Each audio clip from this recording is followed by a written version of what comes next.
সুপ্রিয় দর্শক আসসালামু আলাইকুম। হাজির হয়ে গেলাম নতুন রেসিপি নিয়ে। আমার আজকের রেসিপি মশলাবিহীন পাকিস্তানি পেশোয়ারি বিফ। অসম্ভব স্বাদের এই রেসিপিটা। তাহলে চলুন ঝটপট তৈরি করে নিই। আমি এখানে গরুর 2 কেজি মাংস নিয়েছি। আপনারা অবশ্যই গরুর হাড় এবং চর্বি সহ মাংসটা নেবেন। বিশেষ করে রানের মাংসটা দিয়ে যদি করেন অসম্ভব ভালো লাগে খেতে। গরু এবং খাসি দুইটা দিয়ে আপনারা করতে পারবেন। আর মাংসগুলোকে আমি দেখেন এরকম সাইজ করে কেটে নিয়েছি। আর এই মাংসটার ভিতরে হালকা চর্বি আছে। আর মাংসটা চর্বির ভিতরে রান্না করলেই বেশি ভালো লাগে খেতে। আর এই মাংসটা আপনি পোলাও, সাদা ভাত, রুটি, পরোটা সব কিছুর সাথেই খেতে পারবেন। একঘেয়েমি খাবার খেতে খেতে যখন ভালো না লাগবে এইভাবে রেসিপিটা তৈরি করে দেখবেন, অসম্ভব ভালো লাগে খেতে। আমি এখানে কড়াই বসিয়ে দিলাম, দিয়ে দিব ঘি। মূলত এই রান্নাটা কিন্তু ঘি দিয়েই করে। আমি হাফ কাপ ঘি দিব আর হাফ কাপ তেল দিব। আমার মেয়েটা ঘিটা ওরকম পছন্দ করে না, এর জন্য আমি হাফ কাপ ঘি দিলাম। আপনারা চাইলে পুরাটা ঘি দিয়ে রান্না করতে পারেন। দিয়ে দিব হাফ কাপ তেল, দিয়ে দিব বেশ কিছুটা পেঁয়াজ কুচি। পেঁয়াজটা দিলে একটু গ্রেভি হয়, মানে ঘন হয় গ্রেভিটা। দিয়ে দিলাম একটু রসুন কুচি, সবই অল্প অল্প করে দিলাম। দিয়ে দিলাম একটু আদা কুচি। কোনো মশলা আমি বেটে দিব না, এখানে বাটা মশলা দিব না। একটু নেড়ে চেড়ে এটাকে হালকা একটু ভেজে নিব।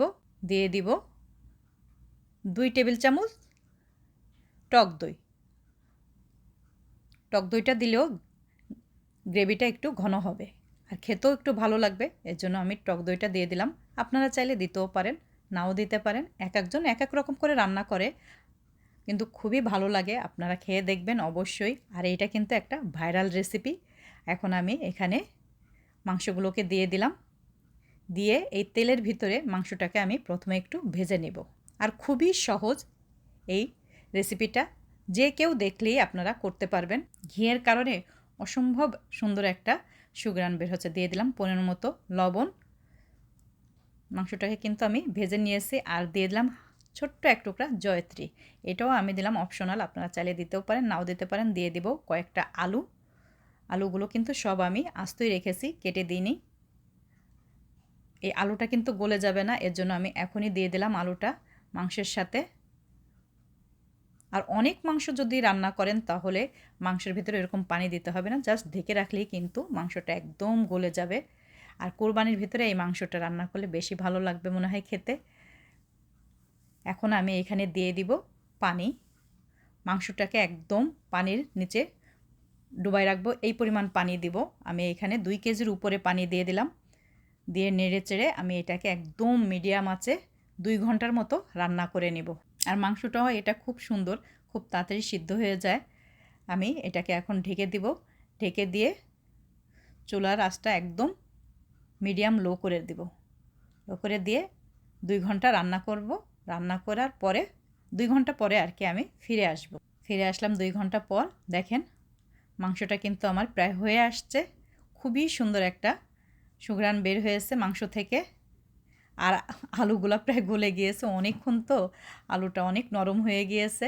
আর আপনারা চাইলে মাংসটা আরও শুকাই নিতে পারেন। আমি দিয়ে দিলাম হাফ চা চামচের থেকে একটু বেশি কালো গোলমরিচের গুঁড়া। আর দিয়ে দিব একটু কাঁচা মরিচ। আমার বাসায় ওরকম মরিচ পছন্দ করে না, এর জন্য আমি মরিচটা এখন দিলাম, আপনারা চাইলে আগেও দিয়ে দিতে পারেন। আর দিয়ে দেবো বেশ কিছুটা একটু আদা কুচি। আদা কুচির জন্য মাংসটা অন্যরকম একটু ফ্লেভার বের হবে আদা এবং মরিচের জন্য, এর জন্য আমি লাস্টে দিয়ে দিলাম। আপনারা চাইলে মাংসতে একটু ঝোল ঝোল অবস্থা রাখতে পারেন, আবার একেবারে তেলের উপরেও রাখতে পারেন, মানে যখন তেলটা পুরোপুরি বের হয়ে যাবে তখনও মাংসটাকে নামিয়ে নিতে পারেন। আমি এটার পরোটা দিয়ে দিব, এর জন্য আমি একটু ঝোল ঝোল অবস্থায় নামিয়ে নেব। দেখেন আমি একটা মাংস তুলে দেখাচ্ছি, কতটা নরম হয়ে গিয়েছে মাংসটা, একদমই গলে গিয়েছে। দেখেন খুবই সুন্দর হয়েছে, প্রতিটা মাংস এরকম নরম হয়ে গিয়েছে, চাপ দিলে একদম গলে যাচ্ছে মাংসটা। দেখেন খুবই সুন্দর হয়েছে রান্নাটা, আপনারা অবশ্যই ট্রাই করে দেখবেন। আমি এখন মাংসটাকে নামিয়ে নিব। দেখেন আমি একটা বাটি নিয়েছি, নামিয়ে নিচ্ছি। কতটা লোভনীয় হয়েছে মাংসটা, দেখলেই বুঝতে পারবেন। আসলেই একবার যদি তৈরি করেন তাহলেই বুঝতে পারবেন যে কতটা টেস্টি এই মাংসটা, অসম্ভব ভালো লাগে। আর আমার বাসার সবারই খুবই পছন্দ, বিশেষ করে আমার হাজব্যান্ড এবং আমার মেয়ের অসম্ভব ভালো লাগে নাকি ওদের কাছে। দেখেন তৈরি করে নিলাম, কেমন হলো আমার এই রেসিপিটা অবশ্যই জানাবেন। যদি আপনাদের কাছে ভালো লাগে তাহলে লাইক, কমেন্ট, শেয়ার করবেন। ফিরে আসব নতুন কোনো আর এক রেসিপি নিয়ে। ভালো থাকবেন। আল্লাহ হাফেজ। আসসালামু আলাইকুম।